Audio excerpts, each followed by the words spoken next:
Car పార్టీపై war ప్రకటించిన కాంగ్రెస్ నేత జగ్గారెడ్డి 3 రోజులుగా వరుస ప్రెస్ మీట్లు పెట్టారు. ఆయన బీఆర్ఎస్ పై అన్స్టాపబుల్ గా అటాక్ చేస్తున్నారు.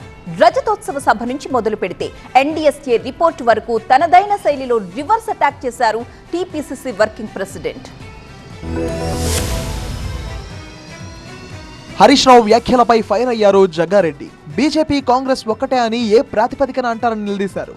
కాంగ్రెస్ బీజేపీ బద్ద శత్రువులు అన్న విషయం కూడా తెలియదా అంటూ హరీష్ పై మండిపడ్డారు. ఆయన బీజేపీతో దోస్తానా చేసే పార్టీ బీఆర్ఎస్ అన్నారు. RSS BJP Congress party, Rahul Gandhi Congress party భద్ర శత్రువు. ఎందుకంటే వాళ్ళ మతతత్వము ఇది సెక్యులర్ పార్టీ. బీజేపీ పార్టీ పుట్టక ముందు ఆర్ఎస్ఎస్ ఉన్నది. ఆనాటి ఆర్ఎస్ఎస్ కానీ ఈనాటి బీజేపీ కానీ ఆనాటి నుంచి ఈనాటి వరకు గల్లీ నుంచి మొదలుకుంటే ఢిల్లీ వరకు ఇద్దరికి పడదు కదా. అటు ఆర్ఎస్ఎస్ బీజేపీ, ఇటు కాంగ్రెస్. కాంగ్రెస్ అంటే రాహుల్ గాంధీ గారి కుటుంబం కాంగ్రెస్ పార్టీ. వీళ్ళిద్దరికీ ఎప్పుడైనా రాజకీయ సంబంధాలు కుదిరే అవకాశం ఉంటుందా హరీష్ రావు? ఈ పరిజ్ఞానం కూడా లేదా నీకు?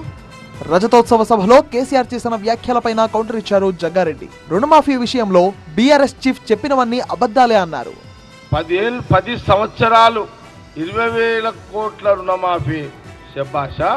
ఒకటే సంవత్సరంలో 22,000 కోట్లు మాఫీ చేయడం శభాష. ఎవరిందులో?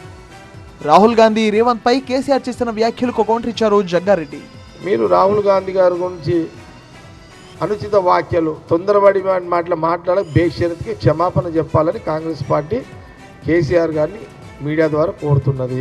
కేసీఆర్ అంటే నాకు మంచి గౌరవము. కేసీఆర్ అంటే కూడా ఒక మంచి పరిపూర్ణత చెందిన నాయకుడే. కానీ పరిపూర్ణత చెందిన నాయకుడు రాహుల్ గాంధీ గారు మాట్లాడడం వల్ల మీరు దిగజారిపోయారు అనేది నా భావన. ఇంత ఈ వయసులో కూడా దిగజారు రాజకీయాలు కేసీఆర్ గారికి అవసరమా? సీఎం రేవంత్ రెడ్డి భయపడి పోతలేడు. ఈరోజు కేసీఆర్ గారు అసెంబ్లీకి పోతలేడు అని అంటే ఓన్లీ సీఎం రేవంత్ రెడ్డి ఆయన భయానికే పోతలేడు. ఇంతటితోనే అయిపోలేదని బీఆర్ఎస్ నేతలు చేసే ప్రతి విమర్శకు ప్రతి విమర్శ తప్పదన్నారు జగ్గారెడ్డి.